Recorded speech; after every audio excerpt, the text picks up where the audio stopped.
할머니! 빨리 도망치세요! 무슨 일이야? 설명할 시간 없어요. 지금 가야 돼요. 잠깐만. 제발요!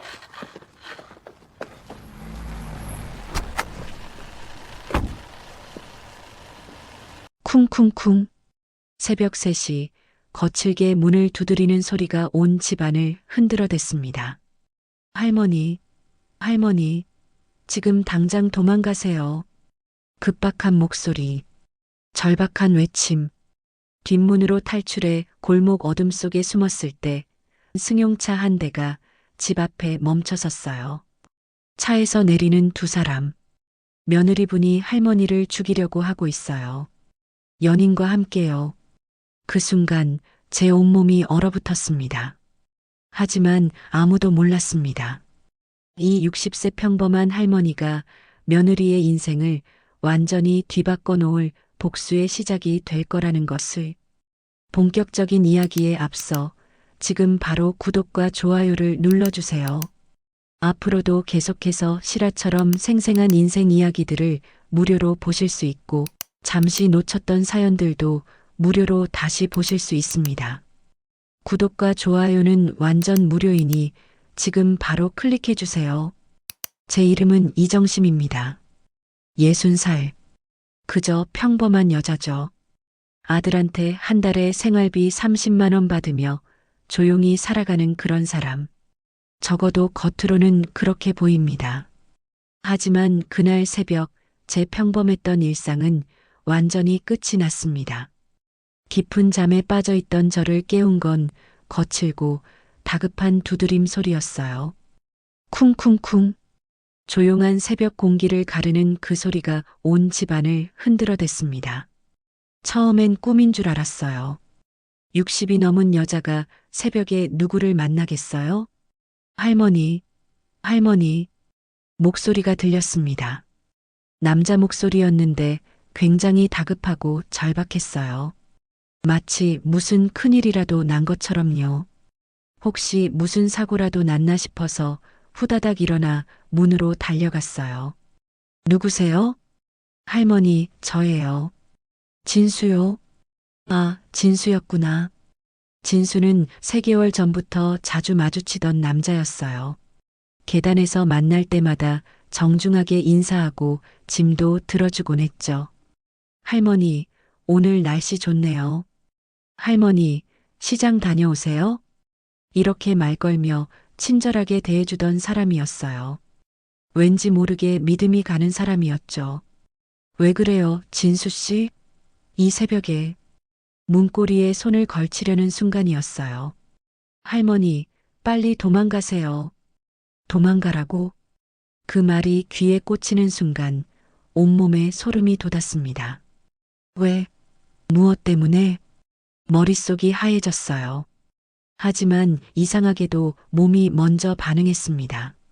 손이 저절로 움직여서 현관문 빗장을 풀고 있었거든요. 문을 열자 진수의 창백한 얼굴이 보였습니다. 평소와는 완전히 다른 모습이었어요. 눈이 동그랗게 커져 있고 이마에는 식은 땀이 송글송글 맺혀 있었습니다. 숨을 헐떡이며 제 손목을 잡더니 이렇게 말했어요. 지금 당장 빨리요. 무슨 일인데요? 나중에 설명할게요. 지금은 그럴 시간이 없어요. 진수의 목소리에 담긴 절박함이 저를 완전히 깨웠습니다. 정말로 급한 상황이었던 거죠. 저는 더 이상 묻지 않고 급히 작은 가방 하나를 들고 나섰습니다. 생각해보니 그 가방에는 통장과 도장, 그리고 몇 푼 안 되는 현금이 들어 있었어요. 겉으로 보이는 제 재산은 그게 전부였죠. 진수가 제 팔을 붙잡고 계단을 내려갔어요. 진수 씨, 도대체 무슨 일이? 진수가 제 입술에 손가락을 가져다 댔어요. 그리고는 귀를 기울이더니 고개를 끄덕였습니다. 뭔가를 확인한 것 같았어요. 뒷문으로 나가요. 빨리요. 우리는 건물 뒤편으로 돌아 골목으로 나섰습니다. 가로등 불빛이 희미하게 길을 비추고 있었고 고양이 한 마리가 쓰레기통을 뒤지다가 우리를 보고 도망가더군요. 그때 저 멀리서 차 소리가 들렸습니다. 할머니, 잠깐만요. 진수가 저를 골목 모퉁이 어둠 속으로 끌어당겼어요. 우리는 숨을 죽이고 지켜봤습니다. 검은 승용차 한 대가 제 집 앞에 천천히 멈춰섰어요. 차에서 두 명이 내렸습니다. 어둠 속이라 얼굴은 잘 보이지 않았지만 한 명은 여자 같았고 한 명은 남자 같았습니다. 두 사람은 주변을 살피더니 조용히 제 집으로 향했어요. 이후 2층 제 방 창문에 불빛이 켜졌습니다. 분명 제가 나올 때는 전등을 끄고 나왔는데 말이에요. 진수가 제 손을 잡았습니다. 할머니, 더 멀리 가요. 조용히요. 우리는 발소리를 죽이며 골목 끝으로 향했어요. 하지만 저는 자꾸 뒤를 돌아보게 됐습니다. 제 집 2층 창문에 켜진 불빛. 저 안에서 무슨 일이 일어나고 있는 걸까요? 그리고 진수는 어떻게 그걸 미리 알았던 걸까요? 할머니, 이제 말씀드릴게요. 그의 얼굴이 가로등 불빛에 반쯤 가려져 보였습니다. 마치 영화의 한 장면 같았어요. 긴장감이 흐르는 밤의 장면 말이에요. 아까 그 사람들 누구였어요? 할머니, 며느리분이요. 미란이요? 그럼 옆에 있는 남자는 우리 아들 준호? 아니요. 진수의 대답에 저는 순간 숨이 막혔습니다. 그럼 저 남자는 며느리분의 연인이에요. 연인이라고? 머리가 핑 도는 것 같았습니다. 미란이가 다른 남자와? 그것도 새벽 3시에 제 집에? 할머니, 일단 안전한 곳으로 가요. 가면서 천천히 말씀드릴게요. 우리는 24시간 찜질방 쪽으로 걸어갔습니다. 뒤돌아보니 제 집 2층 창문에 여전히 불이 켜져 있었어요. 만약 제가 그 방에 그대로 있었다면 상상만 해도 등골이 서늘해졌습니다. 새벽 바람이 불어와 제 잠옷자락을 흔들었어요. 차갑고 날카로운 바람이었지만 그 바람이 저를 살려준 건지도 모르겠어요. 만약 진수가 깨워주지 않았다면 저는 지금 어떻게 됐을까요? 할머니, 괜찮으세요? 진수가 걱정스럽게 물었어요. 그제야 제가 부들부들 떨고 있다는 걸 깨달았습니다. 무서움 때문만이 아니었어요. 분노 때문이기도 했죠. 며느리가 다른 남자와 함께 새벽에 제 집에 왔다니. 도대체 무슨 일을 하려고? 하지만 동시에 다행이라는 생각도 들었습니다. 진수라는 이 남자 덕분에 목숨을 구했으니까요. 고마워요, 진수 씨. 제가 떨리는 목소리로 말하자 진수가 씁쓸하게 웃었어요. 아직 고마워하시기엔 일러요, 할머니. 이제 시작이거든요. 그 말이 무슨 뜻인지 물어보려던 찰나 찜질방에 도착했습니다. 따뜻한 불빛이 새어나오는 입구를 보니 비로소 안심이 됐어요. 살았구나 하는 생각이 들었습니다. 하지만 진수의 말이 계속 맴돌았어요. 이제 시작이라고. 도대체 무엇의 시작이라는 걸까요?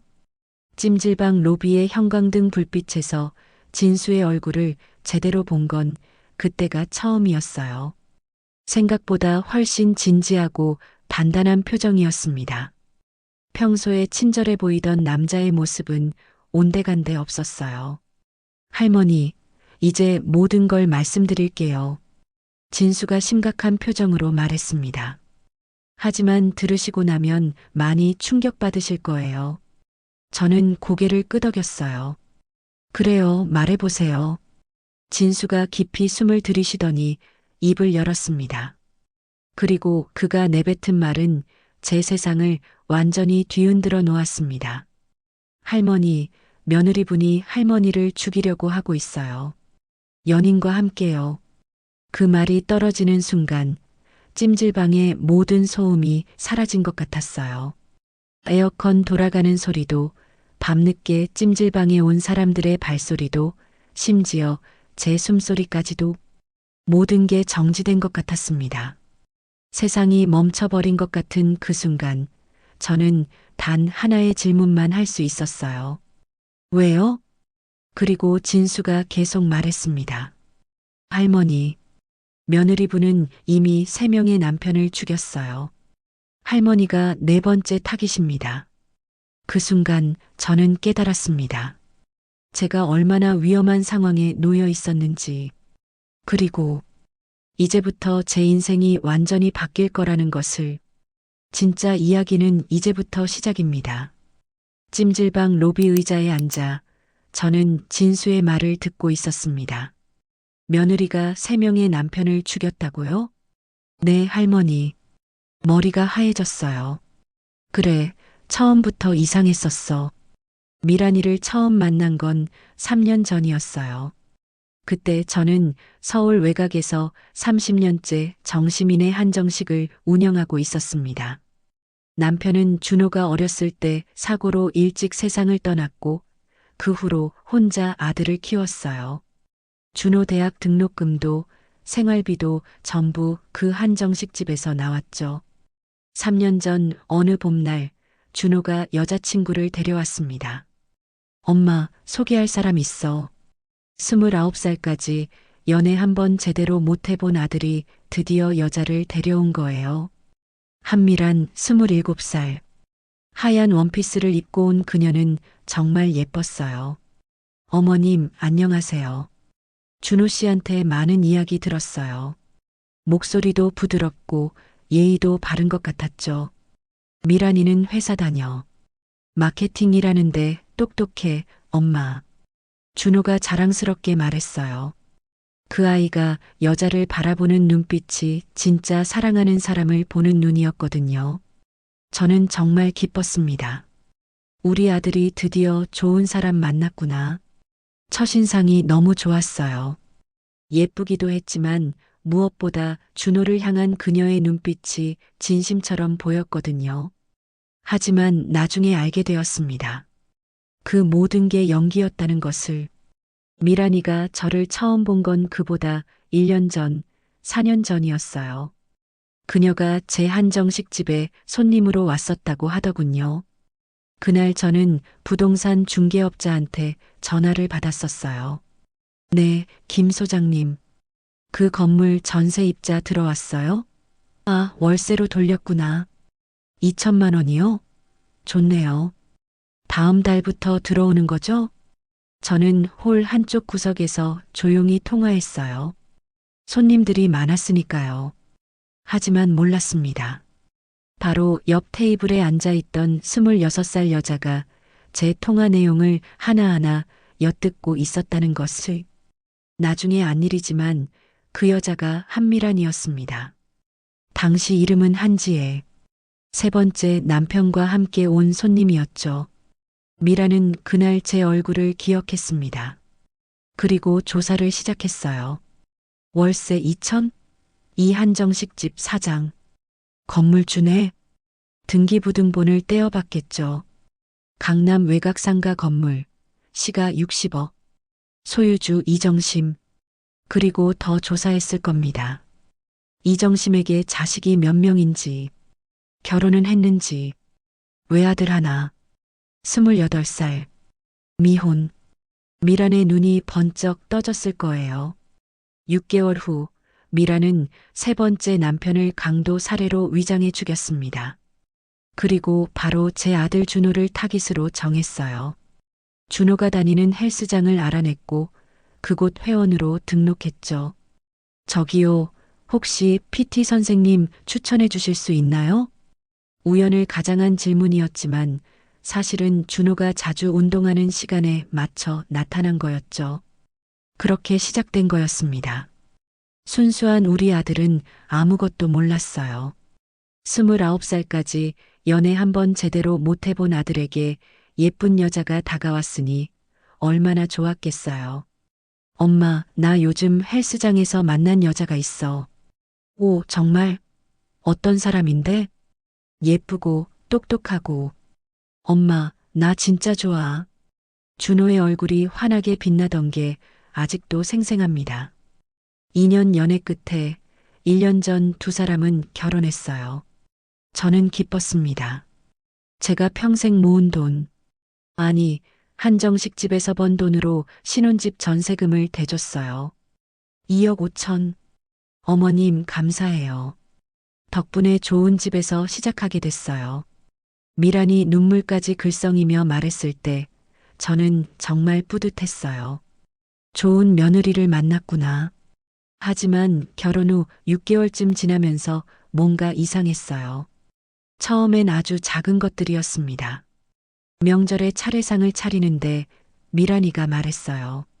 어머님, 이건 요즘 젊은 사람들은 안 해요. 굳이 이렇게까지 해야 하나요?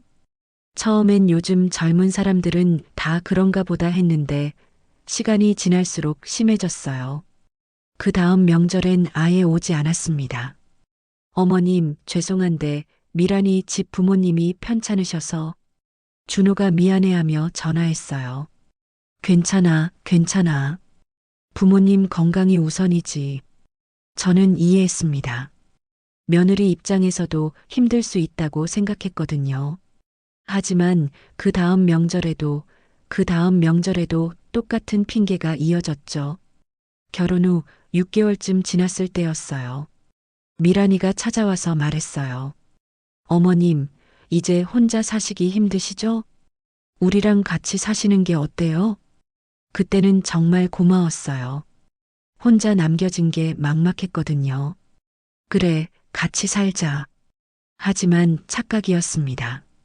미란이 원한 건 저를 가까이서 감시하고 통제하는 것이었어요. 같이 산 지 한 달도 안 돼서 후회하기 시작했습니다. 어머님, 그 반찬은 너무 짜요. 어머님, 그 TV 프로그램 너무 시끄러워요. 어머님, 밖에 너무 자주 나가시면 위험해요. 제가 하는 모든 일에 간섭했어요. 그리고 급기야 이렇게 말했습니다. 어머님, 한정식 집 이제 그만 정리하시는 게 어때요? 요즘 같은 시대에 그런 낡은 장사는 안 맞아요. 나이도 있으신데 무리하지 마세요. 준호도 동조했어요. 엄마, 미란이 말이 맞아. 이제 충분히 일하셨어. 쉬셔야지. 30년간 운영한 한정식 집이었어요. 남편 병원비도 아들 대학 등록금도 거기서 나왔죠. 제 자랑이었고 제 인생이었어요. 하지만 미란의 압박과 아들의 설득에 결국 문을 닫았습니다. 30년의 역사가 그렇게 끝났어요. 한정식 집을 정리하고 나니 수입이 없어졌어요. 겉으로는요. 사실 저에게는 아무도 모르는 비밀이 있었습니다. 강남 외곽에 상가 건물을 하나 갖고 있었거든요. 남편이 살아있을 때 어렵게 모아서 산 건물이었죠. 시가 60억. 그 건물을 상가로 임대해서 월세 2천만 원이 들어오고 있었지만 아무도 몰랐습니다. 준호도 미란도요. 아니, 준호는 몰랐지만 미란은 알고 있었던 거죠. 그때부터 준호가 생활비를 주기 시작했어요. 엄마, 이거 쓰세요. 처음엔 50만 원이었습니다. 그 다음 달엔 40만 원. 엄마, 미안. 요즘 경기가 안 좋아서. 그 다음 달엔 30만 원. 엄마, 조금만 참아. 곧 나아질 거야. 하지만 진짜 문제는 그게 아니었어요. 함께 살면서 미란의 태도가 점점 더 노골적으로 변했습니다. 제가 감기에 걸려 열이 펄펄 끓고 있을 때였어요. 어머님, 독감 아니에요? 병원에서 검사 받으세요. 우리한테 옮으면 안 되거든요. 검사 결과 나올 때까지 방에서 나오지 마세요. 이틀 동안 방에 갇혀 있었습니다. 물 한 잔, 죽 한 그릇 갖다 주는 사람이 없었어요. 화장실 가는 것도 눈치를 봐야 했고 기침 한 번 하면 미란이 소리를 질렀죠. 어머님, 조용히 해주세요. 그때 정말 서러웠어요. 이게 가족인가 싶었죠. 검사 결과는 단순 감기였습니다. 하지만 미란은 계속 의심스럽다는 표정이었어요. 그리고 그날 밤 우연히 준호와 미란의 대화를 들었습니다. 화장실에 가려고 방문을 살짝 열었는데 거실에서 두 사람이 이야기하고 있었어요. 여보, 어머님이 계속 이러시면 우리 생활이 너무 힘들어. 그러게. 맨날 간섭하고 우리 사생활도 없고 차라리 어머님 혼자 사시는 게 낫지 않을까? 그러면 우리도 편하고 그게 좋겠어. 요양원도 있고 하니까. 요양원이라고요? 제가 아직 정신도 멀쩡하고 몸도 건강한데 요양원에 보내겠다고요? 그 순간 정말 눈앞이 캄캄해졌어요. 다음 날 아침 준호가 조심스럽게 말했습니다. 엄마, 우리 잠깐 떨어져서 살아보는 게 어때? 정중한 말투였지만 결국 쫓아내겠다는 뜻이었어요. 왜? 내가 뭘 잘못했는데? 엄마도 알잖아. 세대 차이 때문에 자꾸 부딪히게 되고 미란이도 힘들어하고 나도 중간에서 힘들어. 그래서 저는 집에서 나왔습니다. 그렇게 해서 월세 30만 원짜리 작은 원룸에서 혼자 살게 된 거였어요. 그런데 한 달 전부터 미란이 이상한 말을 하기 시작했어요. 어머님, 요양원 한번 구경해 보시는 게 어때요? 요즘 시설이 정말 좋아졌거든요. 어머님 연세도 있으시고 혼자 사시기 위험하잖아요. 위험하다고? 저 아직 60살인데요. 찜질방 로비에서 진수의 설명을 듣고 있던 저는 모든 퍼즐이 맞춰지는 걸 느꼈습니다. 할머니, 며느리분은 4년 전 한정식 집에서 할머니 통화를 엿듣고 부자라는 걸 알았어요. 그리고 의도적으로 아드님에게 접근한 거예요. 아드님은 아무것도 모르세요. 진심으로 며느리를 사랑하고 계시죠. 그럼 우리 준호는 피해자예요, 할머니. 며느리한테 완전히 속은 거죠. 그리고 아드님도 다음 타깃입니다. 뭐라고요? 며느리가 아드님 명의로 보험을 10억 들어놨어요. 할머니가 돌아가시면 60억이 아드님한테 상속되죠. 그 후에 아드님도 사고로 처리하면 60억에 보험금 10억까지 합쳐서 총 70억을 며느리가 갖게 되는 거예요. 그 순간 제 온몸의 피가 거꾸로 도는 것 같았습니다. 내 아들까지 죽인다고? 순수한 우리 아들을, 아무것도 모르고 그 여자를 사랑하는 우리 아들을. 그건 안 돼요. 할머니, 그래서 제가 3개월 전부터 할머니께 의도적으로 접근한 거예요. 계단에서 자주 마주친 것도, 짐 들어드린 것도, 친절하게 인사한 것도 전부 할머니를 지키기 위해서였어요. 진수가 말했습니다. 저는 탐정이에요. 저희 소장님이 할머니를 지켜보고 계셨거든요. 소장님? 네. 내일 저희 사무소로 오세요. 소장님이 모든 걸 설명해 드릴 거예요. 그날 밤 저는 찜질방 구석에서 잠을 청했습니다. 하지만 잠이 오지 않았어요. 머릿속엔 온통 지난 시간들의 기억이 맴돌았습니다. 4년 전 한정식 집에서의 통화. 미란이 옆 테이블에 앉아 있었다는 것. 준호에게 의도적으로 접근한 것. 그리고 이제 저와 준호를 모두 죽이려 한다는 것. 새벽녘 저는 결심했습니다. 더 이상 당하고만 있을 수 없다. 내 아들을 지켜야 한다. 그리고 복수해야 한다. 하지만 그때는 몰랐습니다. 이 복수의 여정에서 40년 전 헤어진 첫사랑을 다시 만나게 될 거라는 것을. 찜질방 형광등 불빛 아래 진수의 얼굴이 더욱 단단해 보였습니다. 평소 친절하게 웃던 그 남자의 모습은 온데간데 없었어요. 할머니, 이제 정말로 모든 걸 말씀드릴게요. 진수가 심각한 표정으로 말했습니다. 하지만 들으시고 나면 많이 충격받으실 거예요. 그래도 들으실 건가요? 저는 고개를 끄덕였어요. 이미 여기까지 왔는데 뭘 더 망설이겠어요? 게다가 진실을 알 권리가 있잖아요. 내 목숨이 걸린 문제인데 말이에요. 그래요, 말해보세요. 진수가 깊이 숨을 들이쉬더니 입을 열었습니다. 할머니, 저는 탐정입니다. 탐정이요? 네.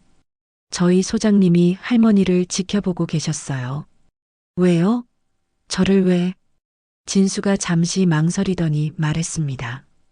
그건 소장님이 직접 말씀하실 거예요. 하지만 지금은 며느리분에 대해 먼저 말씀드려야 할 것 같습니다. 며느리가 뭘 어쨌다는 거예요? 진수의 눈빛이 어두워졌습니다.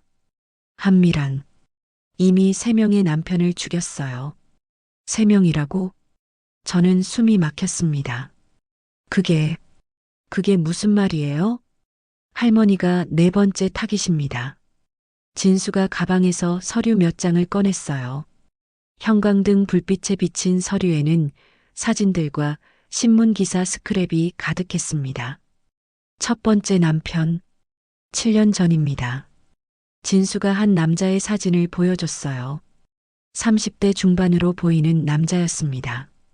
이름은 김태준, 35세, IT 회사 대표였어요. 재산이 10억 정도 있었고 보험금을 3억 들어놨죠. 미란이는 그때 23살이었어요. 제가 물었습니다. 어떻게 죽였는데요? 진수가 신문 기사를 가리켰습니다. IT 대표 등산 중 추락사. 안타까운 사고. 등산 갔다가 추락한 것처럼 위장했어요. 하지만 저희가 조사한 결과 미란이가 그를 밀어서 떨어뜨렸습니다.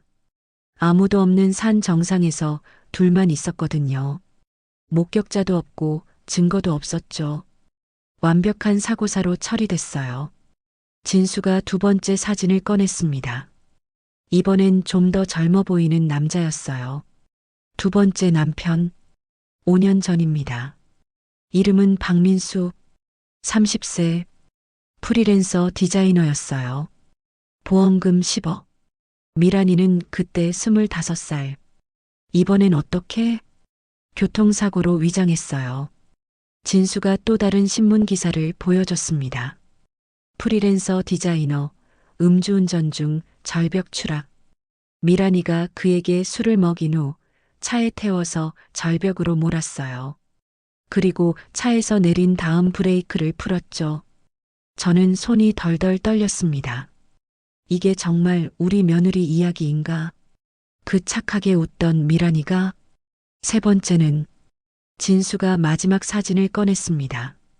40대 초반으로 보이는 건장한 남자였어요. 이름은 최강석, 38세, 건설업자였어요. 재산 7억에 보험금 3억, 총 10억? 미란이는 그때 27살이었고 진수가 잠시 말을 멈췄습니다. 이번엔 방법이 좀 달랐어요. 뭐가 달랐는데요? 강도 살해로 위장했어요. 진수가 또 다른 사진을 보여줬습니다. 35세쯤 되어 보이는 남자 사진이었어요. 이 사람이 누구예요? 박상민, 35세, 미란이. 진짜 남자예요. 진짜 남자라고? 7년 전부터 지금까지 쭉 연인 사이였어요.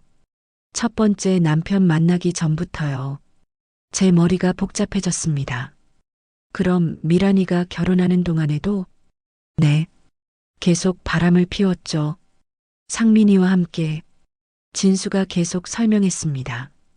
3번째 남편 최강석은 강도에게 살해당한 것처럼 위장됐어요. 하지만 실제로는 상민이가 강도 역할을 한 거였죠. 집에 침입해서 흉기로.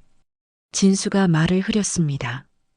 그 끔찍한 장면을 설명하고 싶지 않은 것 같았어요. 그 후로 미란이는 1년 동안 조용히 지냈어요. 보험금 받고 재산 정리하고 그러다가 4년 전 할머니의 한정식 집에 왔던 거죠. 통화를 엿듣고 할머니가 부자라는 걸 알았고 그 다음 타깃으로 아드님을 정한 겁니다. 저는 눈물이 났어요. 분노 때문인지 슬픔 때문인지 모르겠었습니다. 우리 준호는, 우리 아들은 아무것도 모르고 내 할머니, 아드님은 피해자예요.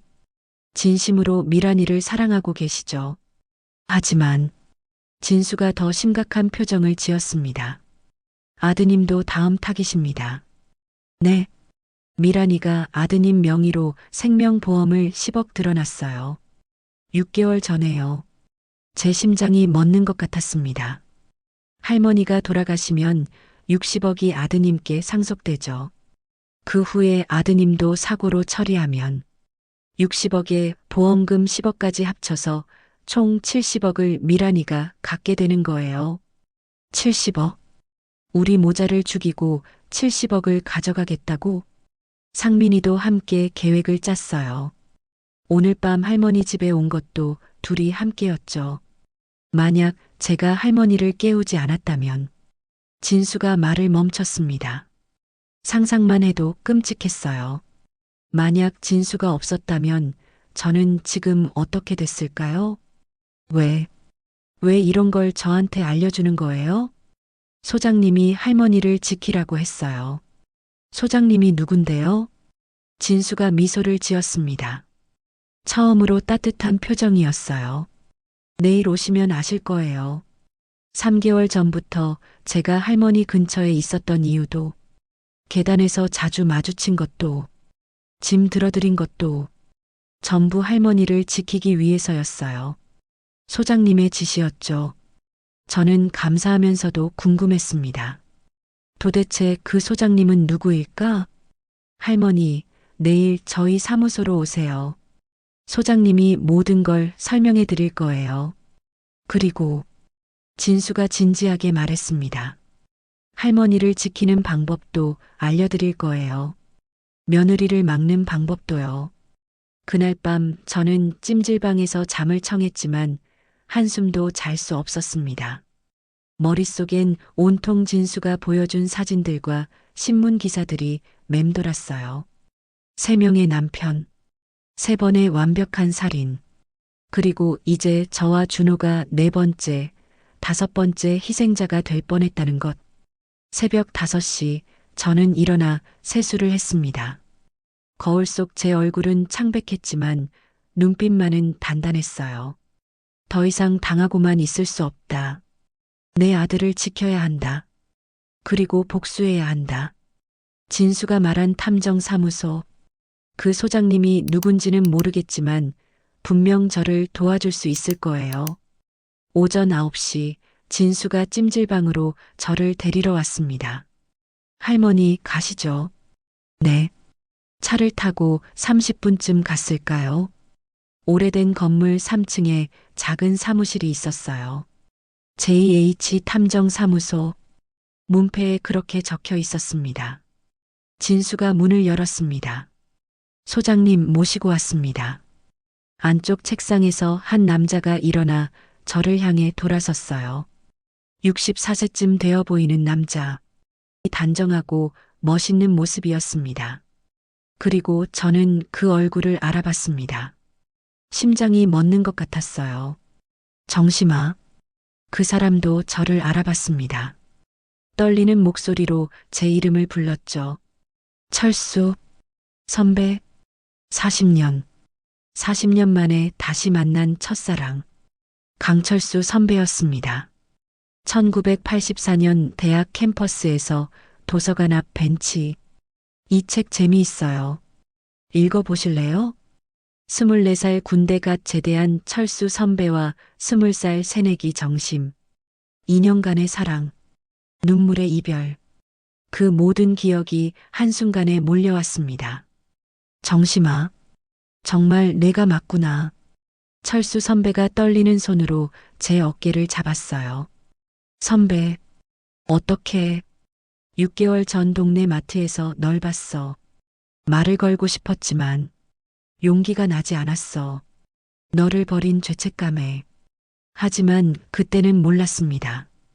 이 40년 만의 재회가 단순한 우연이 아니라는 것을, 철수 선배가 저를 지켜보고 있었다는 것을, 그리고 이제 우리가 함께 며느리에게 복수할 거라는 것을. 탐정사무소 안 시간이 멈춘 것 같았습니다. 정심아, 정말 내가 맞구나. 철수 선배의 목소리가 떨렸어요. 저도 말문이 막혔습니다. 40년 만에 다시 보는 첫사랑의 얼굴. 세월이 많이 흘렀지만 여전히 알아볼 수 있었어요. 20대의 청년은 64세의 중년이 되어 있었지만 그 눈빛만은 그대로였습니다. 선배, 정말 선배예요? 제가 떨리는 목소리로 물었습니다. 철수 선배가 고개를 끄덕였어요. 응, 정심아. 나야. 진수가 조용히 문을 닫고 나갔습니다. 우리 둘만 남았어요. 철수 선배가 의자를 권했습니다. 앉아. 많이 놀랐지? 저는 의자에 앉으면서도 꿈을 꾸는 것 같았어요. 이게 정말 현실인가? 선배, 어떻게, 왜? 질문이 너무 많아서 뭐부터 물어야 할지 몰랐습니다. 철수 선배가 따뜻하게 웃었어요. 천천히 이야기하자. 우리 시간 많아. 그리고는 커피를 한 잔 건네주며 말했습니다. 6개월 전이었어. 동네 마트에서 널 봤어. 6개월 전. 철수 선배는 동네 마트에서 장을 보고 있었다고 해요. 그런데 계산대 앞에서 한 여자가 보였다고 합니다. 60세쯤 되어 보이는데 뭔가 익숙한 뒷모습, 정심이 아닐까? 하지만 확신할 수 없었대요. 40년이나 지났으니까요. 그래도 계속 눈길이 가더랍니다. 그 여자가 돌아섰을 때 철수 선배는 확신했다고 해요. 정심이다. 말을 걸고 싶었어. 정말로. 철수 선배의 목소리가 낮아졌습니다. 하지만 용기가 나지 않았어. 왜요? 너를 버렸잖아. 40년 전에. 그 말에 제 가슴이 아렸습니다. 1984년 봄. 대학 도서관 앞 벤치. 20살 새내기였던 저는 책을 읽고 있었어요. 그 책 재미있어? 고개를 들어보니 남학생이 서 있었습니다. 군대를 3년 마치고 복학한 2학년, 24살 강철수 선배. 네, 재미있어요. 무슨 책인데? 프랑스 소설이에요. 읽어보실래요? 철수 선배가 환하게 웃었어요. 좋아. 다 읽으면 빌려줘. 그렇게 시작됐습니다. 다음 주에 책을 돌려주러 갔을 때 선배가 말했어요. 정말 재미있더라. 다른 책도 추천해 줄래? 네. 저는 기뻤습니다. 선배와 이야기할 수 있다는 게 너무 좋았거든요. 한 달 후 선배가 고백했습니다. 정심아, 너 좋아해. 캠퍼스 벚꽃이 활짝 핀 날이었어요. 저도 선배 좋아해요. 그날부터 우리는 연인이 됐습니다. 20살 정심과 24살 철수. 2년간 정말 행복했어요. 도서관에서 함께 공부하고 주말엔 영화 보러 가고 캠퍼스를 걸으며 꿈을 이야기했죠. 나중에 졸업하면 작은 회사라도 차릴 거야. 그럼 나는 선배 옆에서 도와줄게요. 결혼하자, 정심아. 네, 선배. 하지만 행복은 오래가지 못했습니다. 1986년 겨울, 철수 선배의 아버지가 사업부도로 거액의 빚을 지게 됐어요. 집도 날리고 가족이 뿔뿔이 흩어질 위기였죠. 그때 한 재벌가에서 제안이 들어왔습니다. 우리 딸과 결혼하면 빚을 다 갚아주겠다. 철수 선배의 부모님이 애원했대요. 철수야, 제발 가족을 구해다오. 아빠가 잘못했다. 내가 희생해야 한다. 선배는 거부했지만 결국 굴복할 수밖에 없었습니다. 가족이 무너지는 걸 볼 수 없었으니까요. 1986년 12월 캠퍼스 벤치에서 철수 선배가 말했습니다. 정심아, 미안해. 눈이 내리고 있었어요. 왜요? 무슨 일이에요? 나 결혼해야 돼. 순간 제 심장이 멎는 것 같았습니다. 네, 다른 여자랑. 무슨 말이에요? 철수 선배가 눈물을 흘렸어요. 부모님이, 집안이 망했어. 빚이 너무 많아서.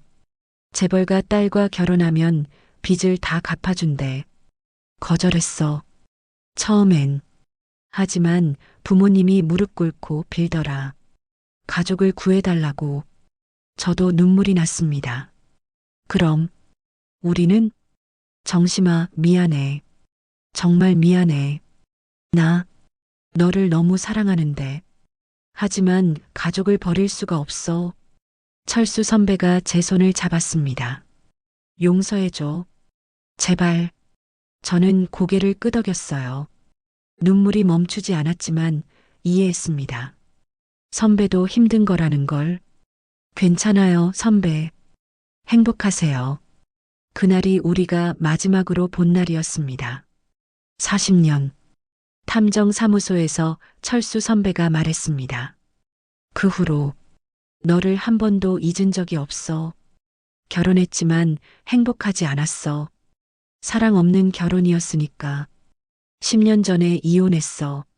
10년 전이요? 응. 아이들도 다 컸고 더 이상 참을 수 없었어. 그리고 늘 너를 생각했어. 정심이는 잘 살고 있을까? 행복할까?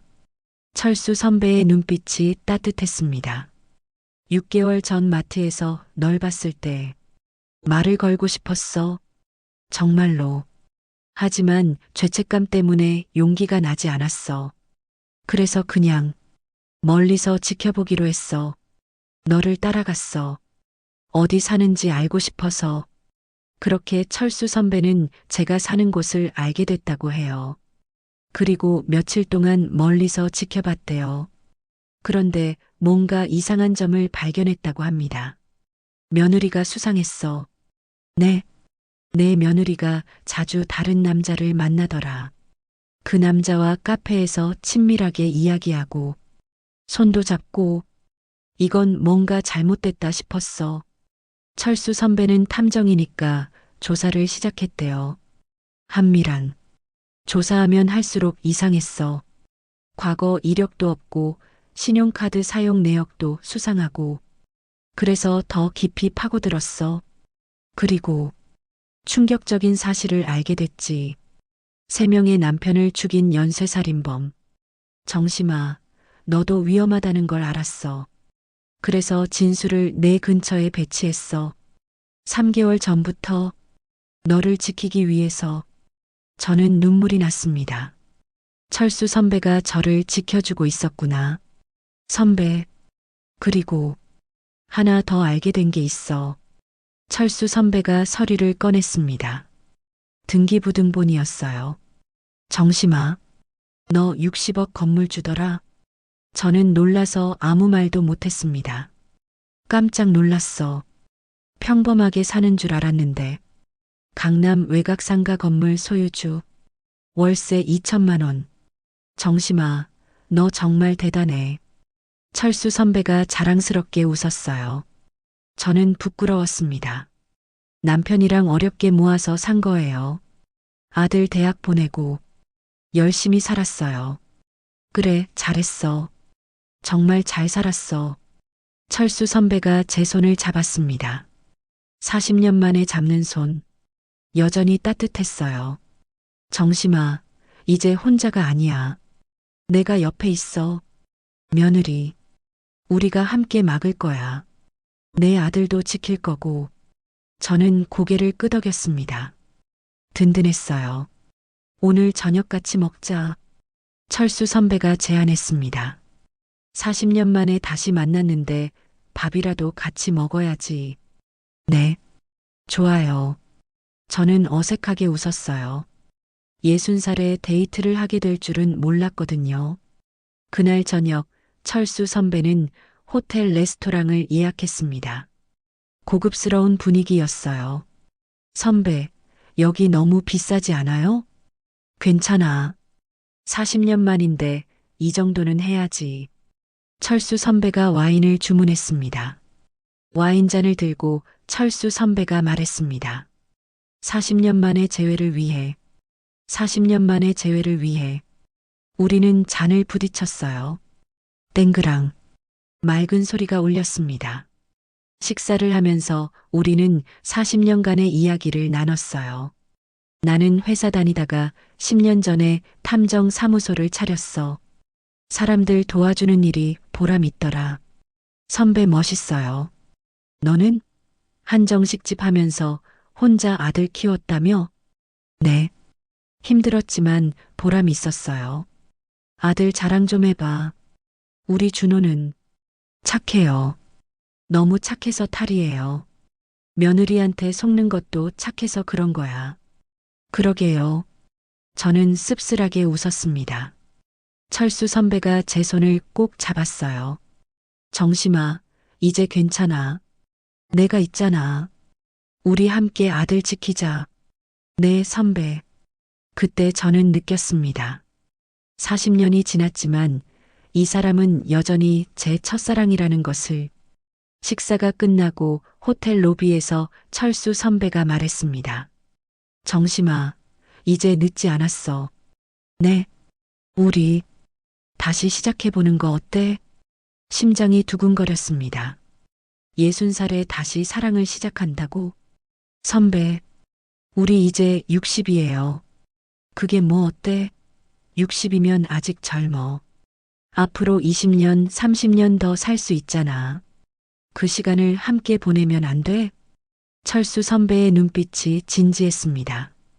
저도 진지하게 대답했어요. 좋아요, 선배. 정말? 네.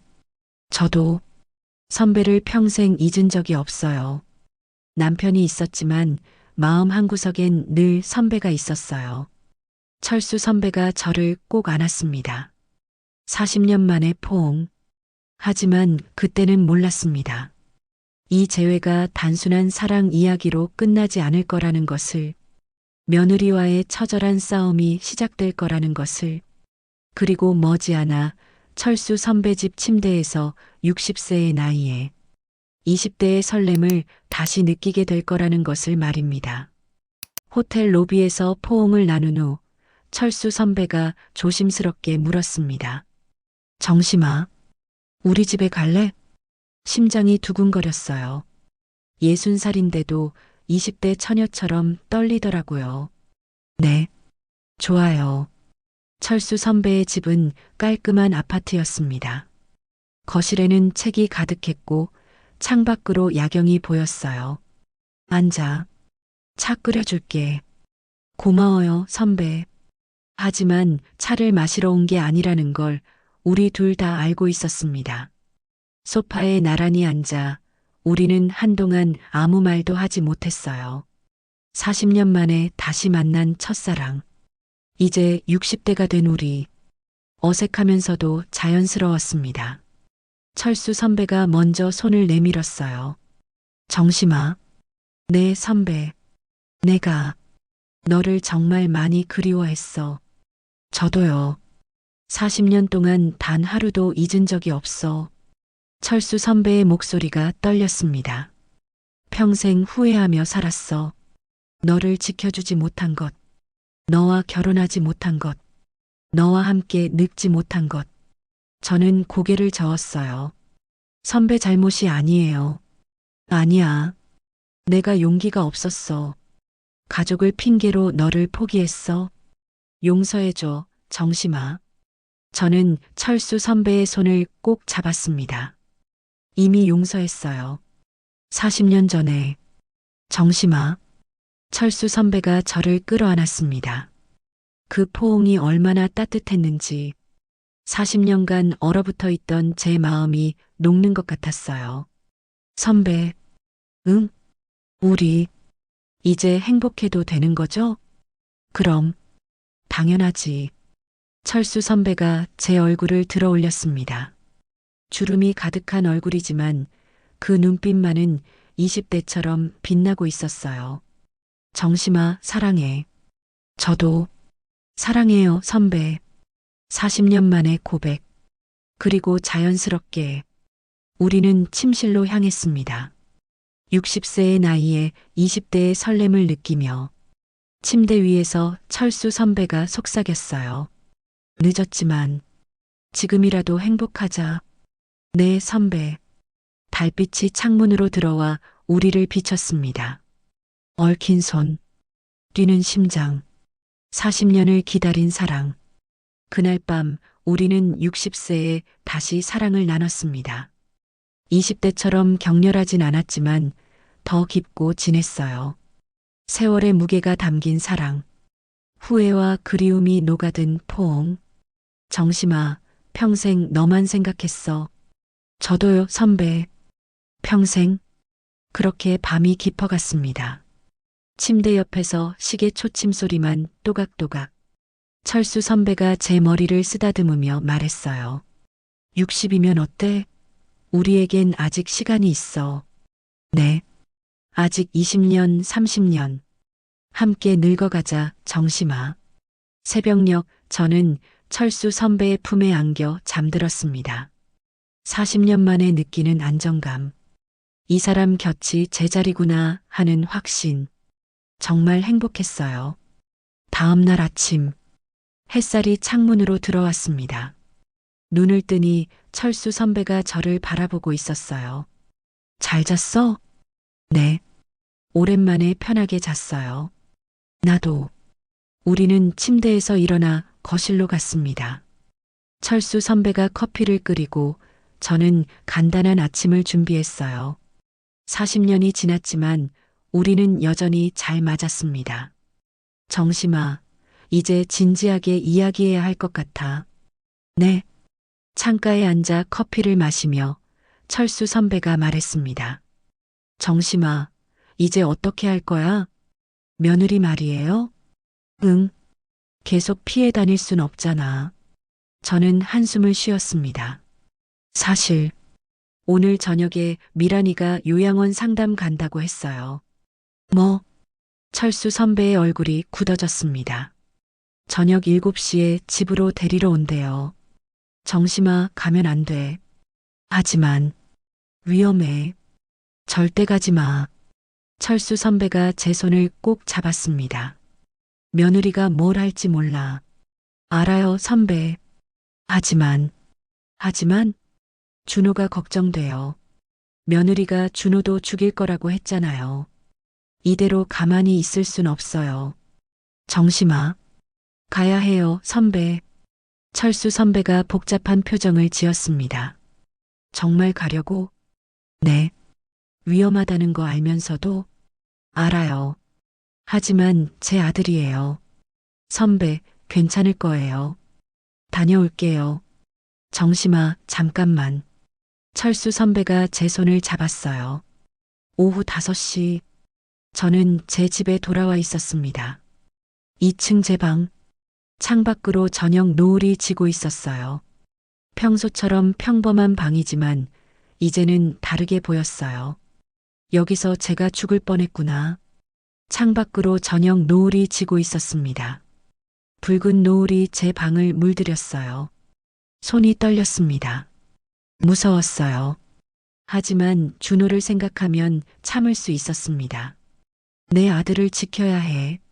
시계를 봤습니다. 6시 30분. 30분 후면 미란이 올 거예요.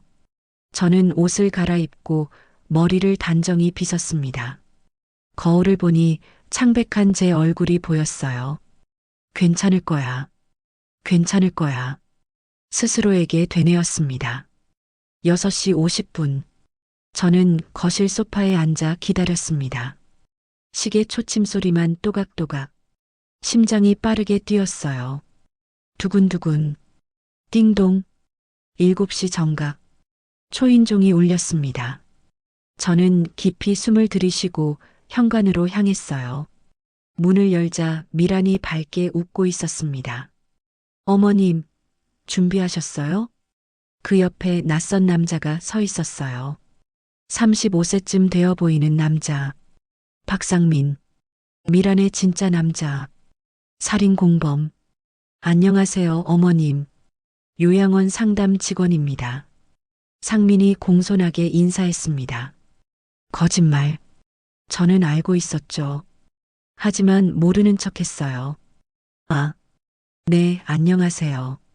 어머님, 들어가도 될까요? 서류가 있어서요. 미란이 말했습니다. 응, 들어와. 저는 문을 활짝 열었습니다. 미란과 상민이 집 안으로 들어왔어요.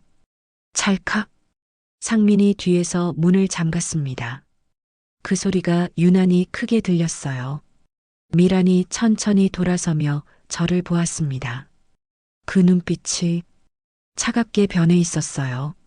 어머님, 미란의 목소리도 달라졌습니다. 더 이상 부드럽지 않았어요. 이제 연기 그만할게요. 저는 뒷걸음질 쳤습니다. 시작됐구나. 상민이 제 뒤쪽으로 돌아가 퇴로를 막았어요. 미란이 한 걸음씩 다가왔습니다. 오늘 여기서 끝낼 거예요. 제 심장이 쿵쾅거렸습니다. 무섭다. 어머님, 미란의 목소리가 차갑게 변했습니다. 더 이상 부드럽지 않았어요. 이제 연기 그만할게요. 저는 뒷걸음질 쳤습니다. 미란아, 무슨 소리야? 저는 모르는 척 연기했습니다. 하지만 미란은 이미 알고 있다는 듯 차갑게 웃었어요. 어머님, 저 똑똑해요. 어머님이 요즘 어디 있었는지 다 알아요. 속으로 생각했어요. 뭐라고? 친구지? 거짓말이죠. 어머님한텐 친구도 없잖아요. 그날 밤 우리가 오기 전에 누가 어머님을 데리고 나갔어요. 미란이 한 걸음 더 다가왔습니다. 누구죠? 저는 아무 말도 하지 못했습니다. 속으로 생각했어요. 진술을 알고 있는 거야? 뭐, 상관없어요. 어차피 오늘 끝이니까. 미란이 가방에서 작은 병을 꺼냈습니다.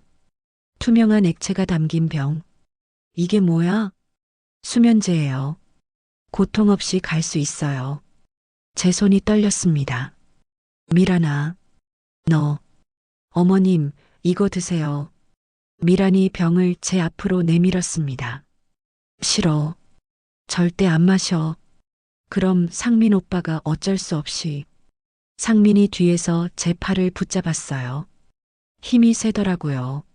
나 줘. 미란이 차갑게 웃었습니다. 어머님, 순순히 하세요. 그럼 편하게 가실 수 있어요. 그리고 계단에서 넘어지신 걸로 처리할 거예요. 속으로 생각했어요. 계단 추락? 사고사로 위장하는 거구나. 저는 필사적으로 생각했습니다. 시간을 벌어야 해. 미란아, 한 가지만 물어볼게. 뭐요? 왜 이러는 거야? 미란이 한숨을 쉬었습니다. 뻔한 질문하시네요. 돈 때문이죠. 60억? 속으로 생각했어요. 제 강남 외곽상가 건물. 어떻게 알았어? 4년 전에 알았어요. 한정식 집에서. 미란이 의자에 앉으며 말했습니다. 어머님이 전화하시더라고요. 월세 2천? 건물주? 등기부등본 떼어봤죠. 60억이더라고요. 깜짝 놀랐어요. 미란이 씁쓸하게 웃었습니다. 그래서 준호한테 접근한 거구나. 맞아요. 헬스장에서. 순진하더라고요. 준호 오빠. 29살까지 연애도 제대로 못 해본 남자. 너무 쉬웠어요. 제 가슴이 아팠습니다. 우리 준호는 너를 진심으로 사랑했어. 알아요. 그래서 이용하기 더 쉬웠죠. 미란의 목소리에 감정이 없었습니다. 그럼 너는 처음부터 준호를 사랑한 적이 없는 거야? 당연하죠. 사랑? 그런 거 없어요. 상민 오빠만 사랑해요. 7년째. 상민이 뒤에서 웃었습니다. 그렇죠, 자기야. 속으로 생각했어요. 7년. 첫 번째 남편 만나기 전부터구나. 그럼 너, 다른 남편들도. 맞아요. 전부 돈 때문이었죠. 미란이 태연하게 말했습니다. 저는 시간을 더 벌기 위해 물었습니다. 그 사람들은 어떻게 죽였어? 미란이 재미있다는 듯 웃었어요. 궁금하세요? 알려드릴까요? 응. 첫 번째는 7년 전이었어요. 김태준, IT 대표, 재산 10억에 보험 3억. 등산 갔을 때 밀어서 떨어뜨렸어요. 정상에서 둘이만 있었거든요. 아무도 못 봤죠. 속으로 생각했어요.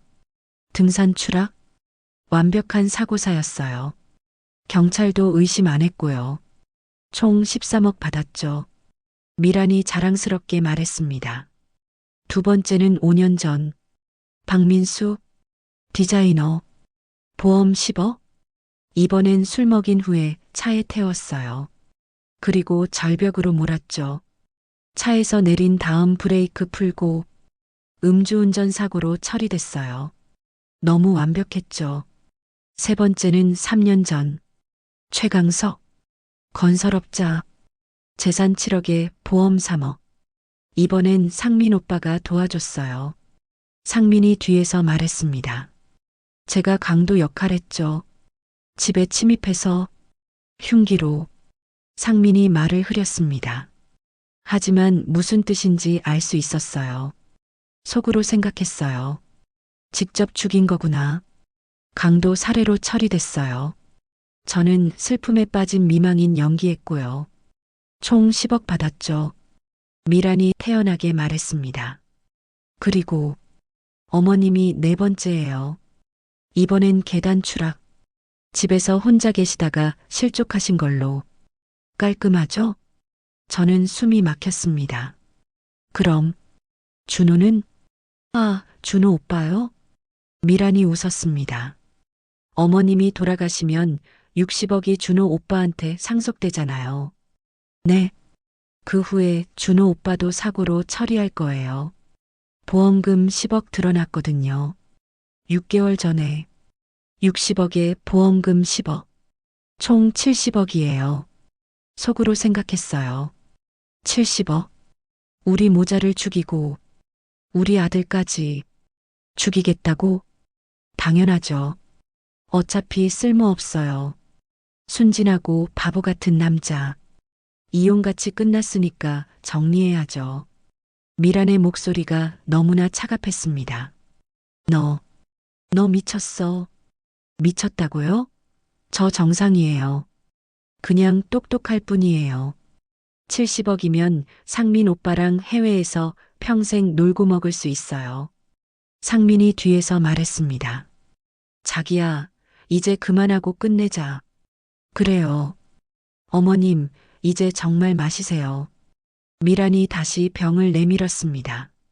안 마시면 강제로 먹일 거예요. 저는 떨리는 손으로 병을 받았습니다. 눈물이 났습니다. 병뚜껑을 열려는 순간 제 손이 떨려서 병이 바닥에 떨어질 뻔했어요. 어머님, 제대로 하세요. 미란이 짜증을 냈습니다. 저는 다시 병을 잡았습니다. 그리고 입으로 가져갔어요. 병이 제 입술에 닿는 순간 바로 그때였습니다. 바로 그때였습니다. 삐뽀삐뽀 사이렌 소리가 들렸어요. 창밖을 보니 경찰차 2대가 집 앞에 도착하고 있었습니다. 미란이 창밖을 보더니 얼굴이 새파래졌어요. 이럴 수가. 상민이 문 쪽으로 달려갔습니다. 도망가자. 하지만 이미 늦었어요. 현관문이 벌컥 열리며 경찰들이 들어왔습니다. 한미란, 박상민, 살인 및 살인미수 혐의로 긴급 체포합니다. 경찰들이 수갑을 꺼냈어요. 미란이 뒷걸음질 쳤습니다. 잠깐만요. 오해예요. 우리 아무것도 안 했어요. 다 증거 있어요. 실시간 녹음했습니다. 경찰이 차갑게 말하며 수갑을 채웠어요. 찰칵. 미란의 손목에 차가운 쇠가 채워졌습니다. 이럴 수가. 어떻게. 상민도 저항했지만 소용없었어요. 경찰 2명이 그를 제압하고 수갑을 채웠습니다. 조용히 하세요. 경찰서 가서 조사받을 겁니다. 그때 철수 선배가 진수와 함께 들어왔습니다. 정심아. 철수 선배가 달려와 저를 안았어요. 괜찮아? 다친 데 없어? 네. 괜찮아요, 선배. 진수도 다가왔습니다. 할머니, 정말 잘하셨어요. 정확히 자백 유도하셨어요. 저는 비로소 긴장이 풀렸는지 다리에 힘이 빠졌어요. 철수 선배가 저를 붙잡아줬습니다. 미란이 끌려가며 저를 돌아봤어요. 어머님, 어떻게? 저는 차갑게 대답했습니다. 너를 믿었던 내가 바보였지. 하지만 이제 끝이야. 미란이 마지막으로 소리쳤습니다. 어머님, 저 억울해요. 하지만 아무도 듣지 않았어요. 경찰이 미란과 상민을 차에 태웠습니다. 사이렌이 다시 울리며 경찰차가 떠났습니다. 저는 그제야 의자에 주저앉았어요. 끝났구나. 철수 선배가 제 어깨를 토닥였습니다. 응, 끝났어, 정심아. 그런데 사실은 여기까지 오는데 철수 선배의 계획이 있었습니다. 그날 아침으로 돌아가 보겠습니다. 철수 선배의 집에서 제가 다녀올게요라고 했을 때 정심아, 잠깐만. 철수 선배가 제 손을 잡았죠. 정심아, 혼자 갈 거면 이거라도 달고 가. 철수 선배가 작은 핀 마이크를 꺼냈어요. 이게 뭐예요? 핀 마이크. 경찰이랑 실시간 연결돼. 경찰이 근처에서 듣고 있을 거야. 만약 위험하면 바로 출동할 수 있어. 철수 선배가 조심스럽게 제 옷 안쪽에 마이크를 달아줬습니다. 이거 꼭 달고 가야 해. 그리고 며느리한테 이것들 물어봐. 과거 남편들 어떻게 죽였는지, 준호는 어떻게 할 건지, 자백을 유도하는 거야. 자백을. 응. 며느리가 직접 말하게 해야 증거가 돼. 그래야 법정에서 쓸 수 있어. 철수 선배가 진지하게 말했습니다. 선배, 무섭지 않을까요? 무서울 거야. 하지만 내가 있잖아. 경찰도 대기하고 있고 진수도 멀리서 지켜볼 거야. 절대 혼자 아니야. 저는 고개를 끄덕였습니다. 알겠어요. 해볼게요. 정심아, 정말 잘할 수 있어. 준호를 위해서. 네. 준호를 위해서요. 그렇게 해서 저는 집으로 갔던 겁니다. 혼자 가는 것처럼 보였지만 사실은 모든 게 준비되어 있었어요. 철수 선배가 경찰에게 미리 연락했고 진수도 근처에서 대기하고 있었죠. 현재로 돌아와서 철수 선배가 물었습니다. 정심아, 너 정말 잘했어. 무섭지 않았어? 선배가 있어서 괜찮았어요. 저는 철수 선배를 안았습니다. 고마워요, 선배. 내가 지켜줬어야 할 사람인데. 40년 전에도 지금도. 철수 선배의 목소리가 떨렸습니다. 그때 현관문이 벌컥 열렸습니다. 엄마, 준호였어요. 준호야. 저는 아들을 향해 달려갔습니다. 준호가 저를 안으며 물었어요. 엄마, 무슨 일이에요? 경찰한테 전화 받았어요. 미란이가 엄마를 죽이려고 했대요. 준호의 목소리가 떨렸습니다. 그리고 나까지? 응. 그 애는 너를 이용한 거야. 준호가 주저앉았습니다. 어떻게 이럴 수가. 나는 진심으로 사랑했는데. 미란이를 정말 사랑했는데. 준호가 울기 시작했어요. 저는 아들을 꼭 안았습니다. 준호야, 넌 잘못이 없어. 속은 거야. 그 애한테. 엄마, 미안해요. 내가 엄마를 지키지 못해서. 아니야. 이제 괜찮아. 철수 선배가 다가와 준호의 어깨를 두드렸습니다. 준호 씨, 힘내세요. 시간이 걸리겠지만 극복할 수 있어요. 준호가 고개를 들어 철수 선배를 봤어요. 누구세요? 나는 내 엄마 친구야. 아니, 친구 이상이지. 철수 선배가 미소 지으며 저를 봤습니다. 저도 웃었어요. 준호가 우리를 번갈아 보더니 말했습니다. 엄마, 혹시?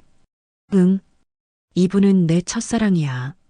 40년 만에 다시 만났어. 준호가 놀란 표정을 지었습니다. 그럼 이분이 엄마를 도와주신 거예요?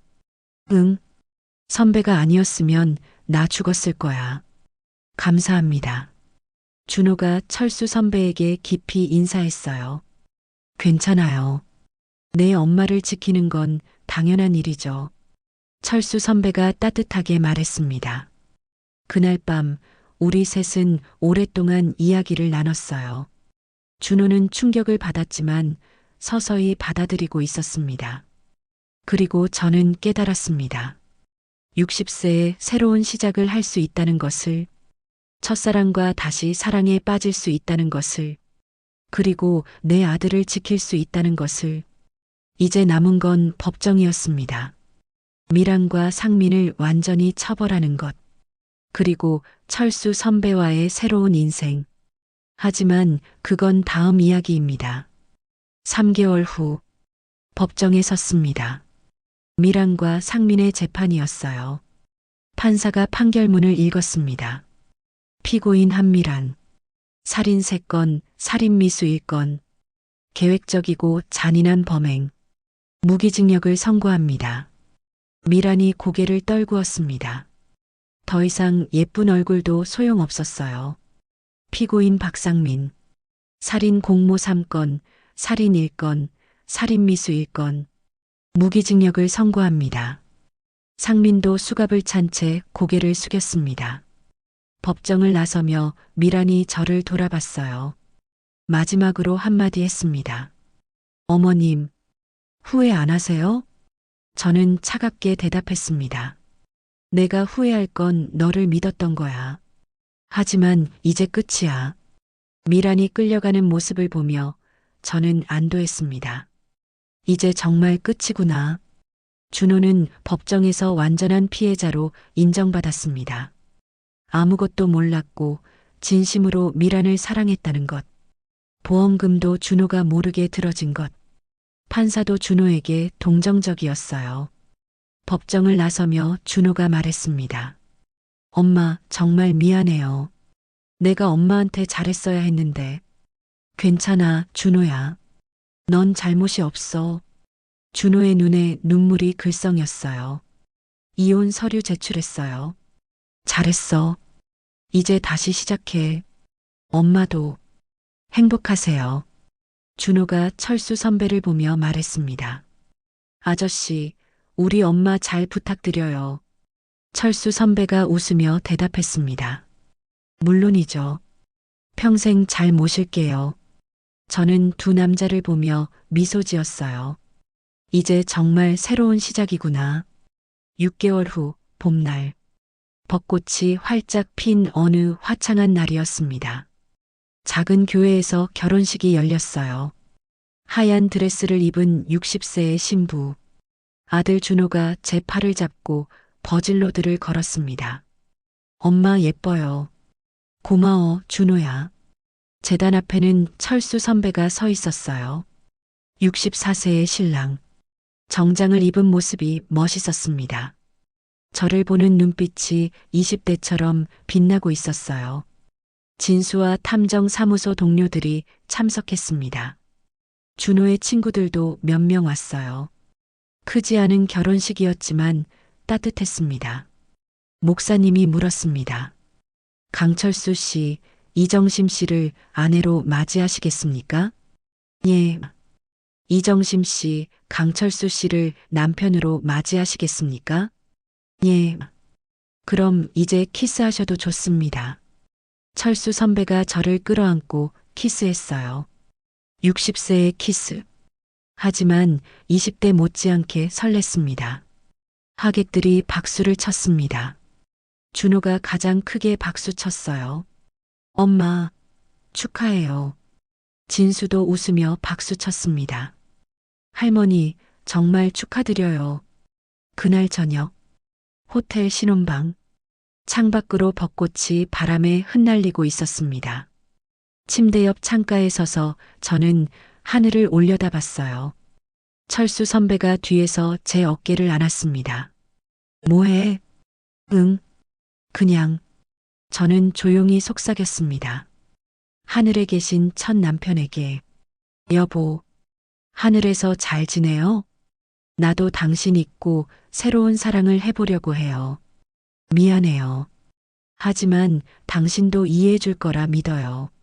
하늘에서 행복하게 지내요. 나도 이제 행복할게요.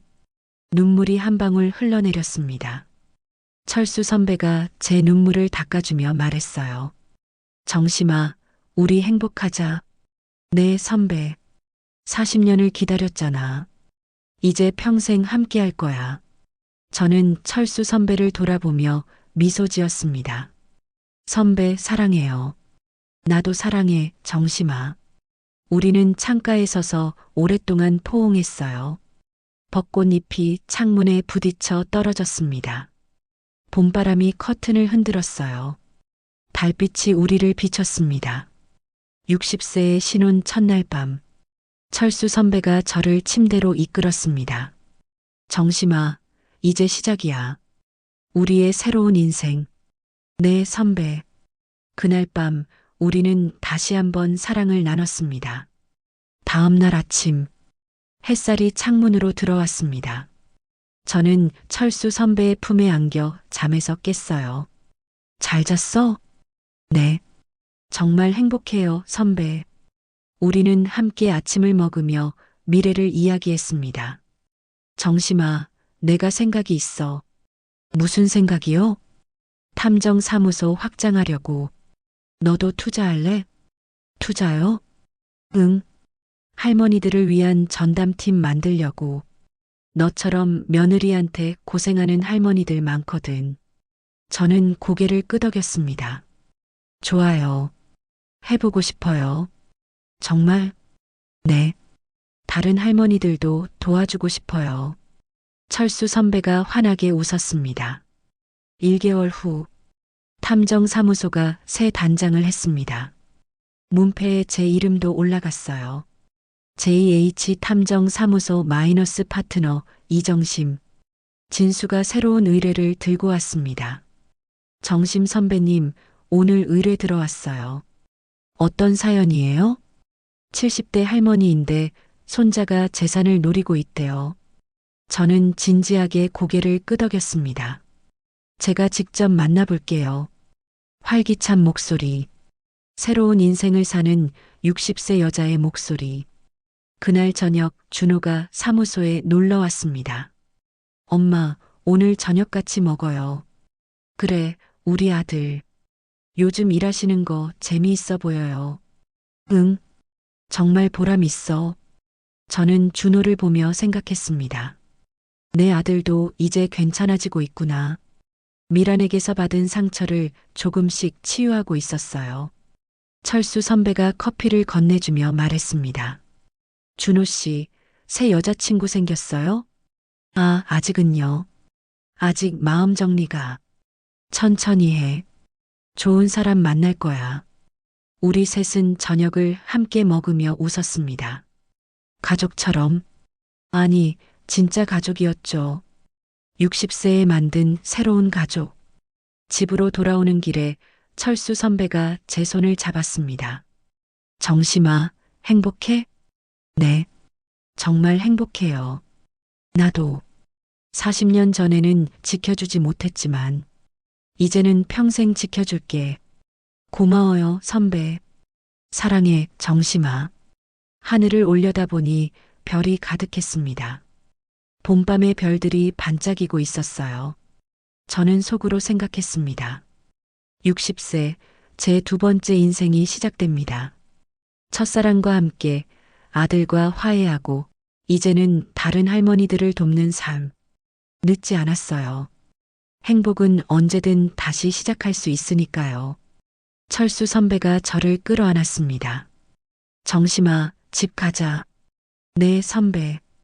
우리는 손을 잡고 집으로 향했습니다. 벚꽃잎이 바람에 날려 우리 주위를 맴돌았어요. 봄밤의 공기가 따뜻했습니다. 두 사람의 그림자가 길 위에 길게 드리워졌죠.